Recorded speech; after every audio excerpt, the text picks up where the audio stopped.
Hey, what's going on? It's Moose with the Mental Mechanic, author of the book Forever Fearless. Hope you're all having a great day. Today I wanted to talk to you about the problems you need. Yes, the problems that you need. Because I think that a lot of us are programmed to run from problems because we feel that problems go hand in hand with pain. And we don't want to feel the pain. But what if I told you that your pain is possibly connected to your promotion? This right here is a picture of Israel Adesanya. He is the new middleweight champion of the world in UFC for mixed martial arts. But the way that he got this belt again is the fact that he had to beat a man who had beaten him 3 times before and knocked him out several times. That's a scary thing. And so most people would avoid someone who had the power to knock you out several times. But this man ran towards the fight, and I respect him for that. And so the only way he was going to become champion again is by beating the man who had beaten him every single time that he tried to fight him. That's a message for somebody. That just because you've been beaten up before, just because life is taking you for a ride, several times before, doesn't mean that you give up. If you have a life, then it means you have a chance to change things. You tried it last time, but guess what? You're stronger now. There was a time in my life where I was in 8th grade and I wasn't strong enough to jump and grab the rim and dunk. And then 9th grade, I got a little bit stronger, I got a little bit closer. Then 10th grade, my legs got a little bit stronger and I got a little bit closer. Then I was able to touch the rim and things like that, right? Because I kept getting stronger. It was bringing out the best in me. This quote right here says that Israel needed him. He needed this man to bring out the best in him. I know that he trained harder than he had ever trained in his entire life to beat this man, to prove to himself and to the world that he was able to do it. But like I said, your problems are tied to your promotion. Because the fact of the matter is that no one's going to pay you unless you're able to solve problems, even on a small scale. I pay my dry cleaners because I need them. I have a problem. I'm wearing dress clothes all the time. I need to get this taken care of. I need to get this dry cleaned. They are able to dry clean. It's taken care of in that regard, right? They solve a problem for me. Now, guess what? If I have a tumor in my brain, God forbid, I've got to go to a doctor who can try and cut that tumor out, right? He's going to get paid a lot of money because he's solving a big problem. What big problem are you solving? Like I said, a lot of times, your promotion is tied to the problem that you will solve. David needed Goliath. Jesus needed Judas. Martin Luther King, to a certain degree, needed the society to be the way that it did so that the best of him could come out. It's unfortunate the way that he had to end, but the fact of the matter is that sometimes you will not get to your destiny unless you go into that battle. You can't always run from the fight, because at some point, the fight will find you.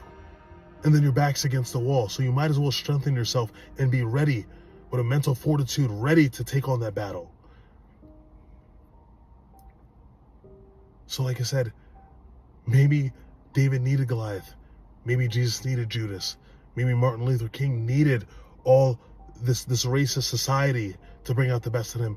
Maybe you needed to go through that breakup and get your heart broken. Maybe you needed to go through that divorce. Maybe you needed to lose your job the way that you did. Maybe you needed to be betrayed the way that you did by the people that you thought loved you most.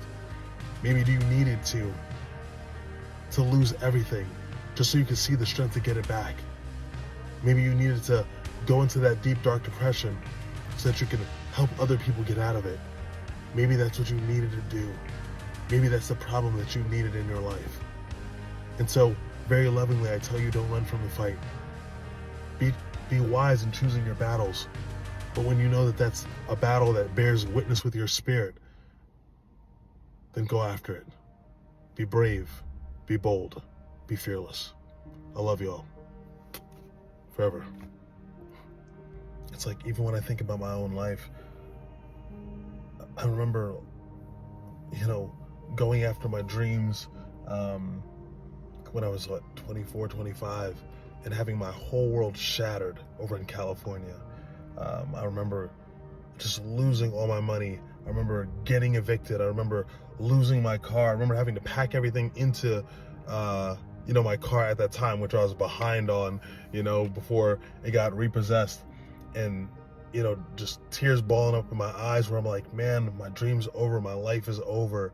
And just having to go to such a dark place, for just, and just have like a revenge on life that I had to get back at. It awakened like this beautiful dark part of me that I didn't know existed.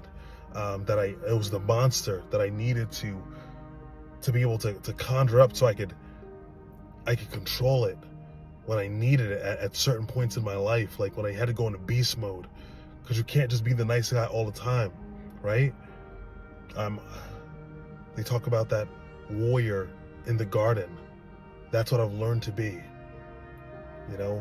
Dr. Peterson talks about, you should be an absolute monster and then learn how to control it. And that's what brought the monster out of me. The fact that life was squeezing so much pressure out of me that I was like, listen, this is either going to build me or break me. And I refuse to lose right now. And I got my revenge back on life, right? I was able to push through it, and I encourage you to push through it, because so many of the best days of my life happen after the worst days of my life. But you'll never get there if you don't keep pushing. And so maybe again, you needed those dark things that had happened to you, whether it's childhood, whether it's whatever trauma you had to go through. Maybe you needed it. And T.D. Jakes says that you know that you're maturing in life when you're no longer mad at the people or the things that God used you to bring you to where he needed you to be. And I'm happy to say that at this point in my life, I'm healed, I'm healthy mentally, because I had a lot of bitterness, I had a lot of anger in my heart. I felt like a lot of people had done me wrong or left me to die when I was at my darkest and most down time. But that's where I found that inner strength. And that's why right now, respectfully, obviously with God's grace, I feel indestructible. And I needed that. I needed that. I'm now at the point where I'm grateful for the hardest times of my life. Me and my best friend Parker were just laughing about how we were in California. Two of us, as big as we were so broke that we had to scrap up coins in my Cadillac and go to Burger King and rip a sandwich in half.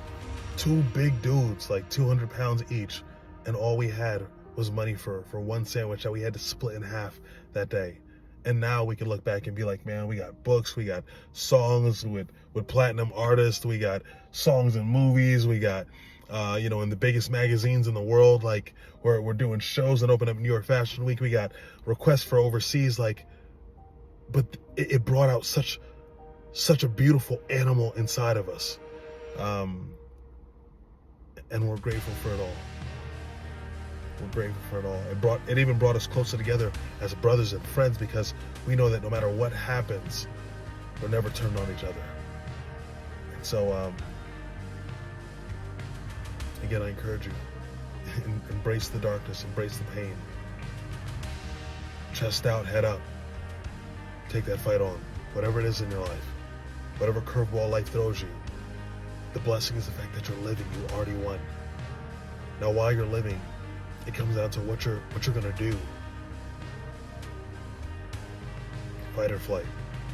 I encourage you to fight.